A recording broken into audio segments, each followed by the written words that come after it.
30 corporate events later, is the Sony A1 Mark II worth it? I've now used the Sony A1 Mark II on more than 30 corporate productions, conferences, executive portraits, brand shoots, live streams, product launches, and after all that I've realized something. The best thing about this camera isn't the 50 megapixel sensor, it isn't the autofocus, it isn't even the video quality. It's something you only appreciate when your reputation depends on getting the shot. This is Sony's flagship mirrorless camera. It's also one of the most expensive. So the question is, after months of using two of these professionally, would I spend my own money on them again? The answer is yes, without a doubt, but probably not for the reason you think. When I'm photographing a CEO, a keynote speaker, or a once-off moment at a corporate event, there aren't any second chances. I need a camera that disappears. I don't want to think about autofocus. I don't want to think about overheating. I also don't want to think about missed frames. I just want to focus on telling the story. That's exactly what these cameras have done for me. They become invisible, and that's probably the biggest compliment I can give any camera. Before buying these cameras, I thought the 50 megapixel files were going to be my biggest problem. I mean, storage, editing, backups. I thought I'd be filling drives every week. Instead, something unexpected happened. I started shooting differently. I became more intentional with my shots. Instead of holding the shutter down, I waited for the moment. Ironically, moving to a higher resolution camera made me shoot fewer photos. Not because I had to, because it changed the way I approached photography. Sony's autofocus has always been good. I came from the Sony A7 IV and the A7S III, so I already trusted the system. But the A1 Mark II takes that confidence even further.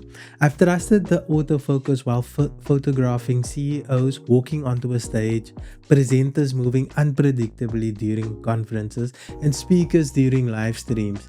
At this point, I don't even think about autofocus anymore. I simply know it's going to do its job, which means I can focus on composition, timing, and storytelling. That's exactly what you want from a professional camera. The features I appreciate the most aren't necessarily the ones on the spec sheet.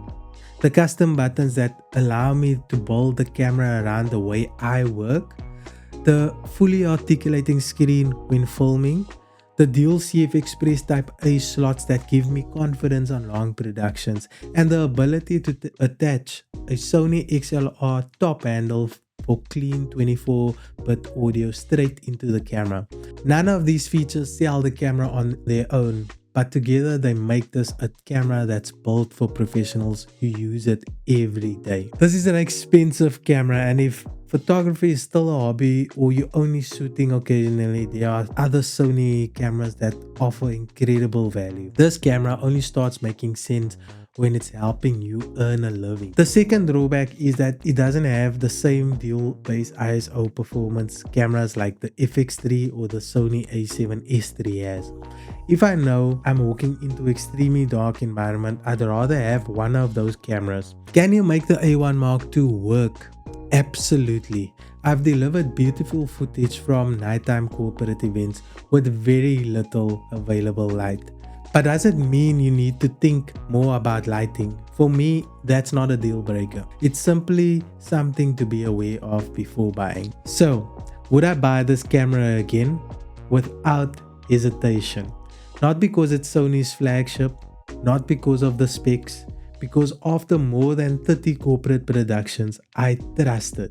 And professional work, trust is worth far more than 5% improvement in image quality. When a client has trusted you to capture moments that can never be repeated, that's what you're really paying for. So that's been my field report after more than 30 corporate productions with the Sony A1 Mark II. If you're considering this camera, I hope this helped you make a more informed decision. If you'd like to see how I've customized my Sony A1 Mark II for corporate photography and video, let me know in the comments. If enough of you are interested, that'll be my next field report. And if there are any other cameras, lenses or production tools you'd like me to put through a real world field report, let me know below. Thanks for watching, and I'll see you in the next one.